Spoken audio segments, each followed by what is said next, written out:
बिस्मिल्लाहिर्रहमानिर्रहीम। लाखों करोड़ों दरूद हुजूर पाक सल्लल्लाहु ताला अलैहि वालैहि वसल्लम और उनकी आल पर।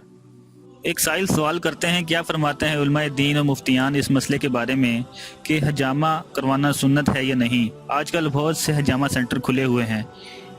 एक तो इसे सुन्नत कहते हैं, दूसरा कई बीमारियों से शिफा याबी का दावा करते हैं। इसकी इस्लाम में क्या हकीकत है, रहनुमाई फरमा दीजिए। जवाब, बिस्मिल्लाहिर्रहमानिर्रहीम। हजामा अरबी का लफ्ज़ है, इसका मायनी है पचने लगाना।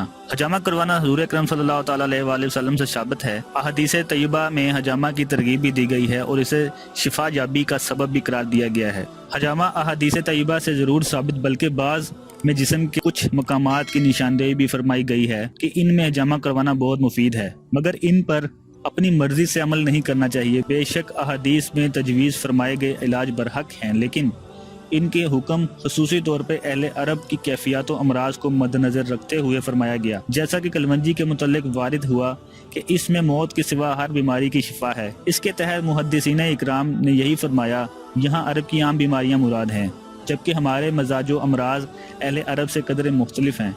लिहाजा बगैर तबीब हाजिक के मशवरे के पिछने लगाने से बचिए। अलावा ख्याल रहे कि हजामा भी दीगर इलाजों की तरह बाकायदा एक इलाज है। इसमें जिस्म से गैर मकसूदी खून निकाला जाता है और इस बात को इसके फन के लोग ही पहचानते हैं। लिहाजा हजामा के लिए भी दीगर इलाजों की तरह हजामा करवाने वाले का हकीकी माहिर होना भी ज़रूरी है, ताकि हकीकी फ़वाइद हासिल हों।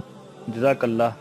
अगर आपको हमारी वीडियो पसंद आई है तो अपने दोस्तों के साथ शेयर कीजिए और मज़ीद अच्छी वीडियोज़ के लिए हमारा चैनल सब्सक्राइब कीजिए।